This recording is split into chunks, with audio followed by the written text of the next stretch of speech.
Goeienaand en welkom by ons aandgesprekke uit die Psalms. Dit is altyd goed om van die begin af die einde in sig te hou.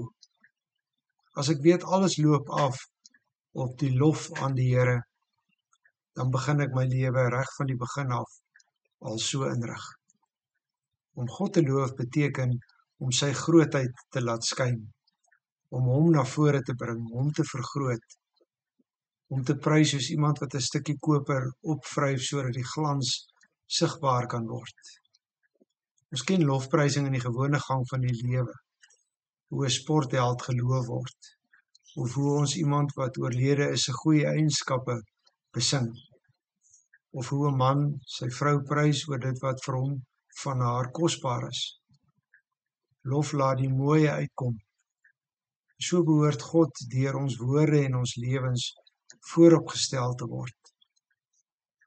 Die laaste Psalm in die Bybel, Psalm 150, eindig in die oproep om God te loof. Alles in die Psalmboek stuur hierop af. Die eerste 4 dele van die Psalmboek sluit telkens af met 'n oproep tot lofprysing. Psalm 41, 72, 89 en 106.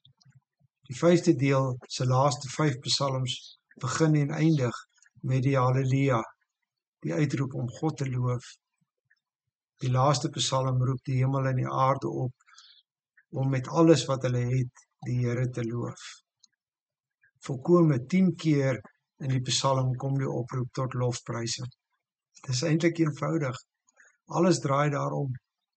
God moet geloof word.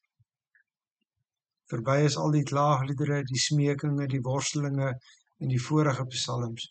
Nou bly net lofprysing oor. En so sal dit inderdaad wees wanneer ons Here Jesus Christus terugkom na die aarde. Daardie dag sal elke knie buig en elke mond sal bely, Jesus is die Here tot eer van die Vader.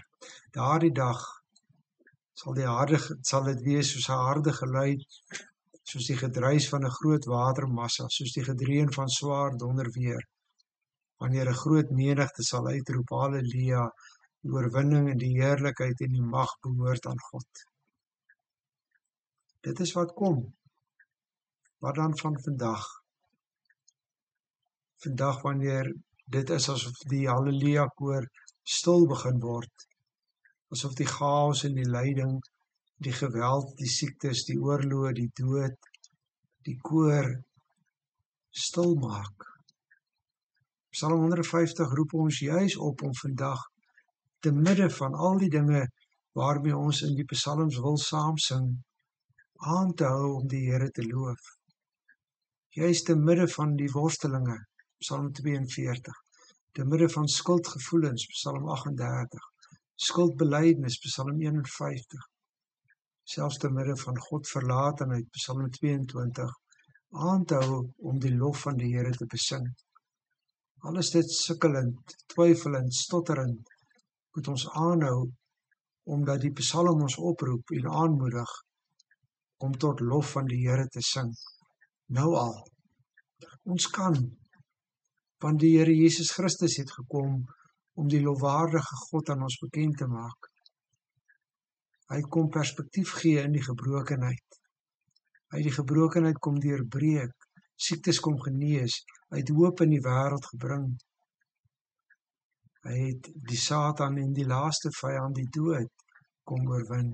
Hy het sy gees uitgestort, die trooster in ons, wat te midde van swaar kry, ons laat sing en lewe tot eer van die Here. Juist daarom kan ons die Here loof vir sy kragtige dade en sy magtige teenwoordigheid. Juist daarom kan ons die Here loof met alles wat ons het, met alle instrumente wat in daardie tyd gebruik is, wat simbolies alle fasette van die lewe dui, op alle fasette van die lewe dui. Juist daarom kan ons op aarde, saam met die hemele, nou reeds die Here loof. Kom dan, kom sing hartlik saam, almal op alle plekke, met alles wat jy het, nou al, vandag, prys die Here, prys God in sy heiligdom, prys hom hier onder sy magtige hemelgewelf, Prys hom oor sy kragtige dade, prys hom in sy magtige teenwoordigheid, prys hom met die ramshoring, prys hom met die harp en die lier, prys hom met die tamboerijn en koordanse, prys hom met snaarinstrumente en fluite, prys hom met simbale, prys hom met galmende simbale, laat alles wat asemhaal die Here prys die Here. Goeienaand.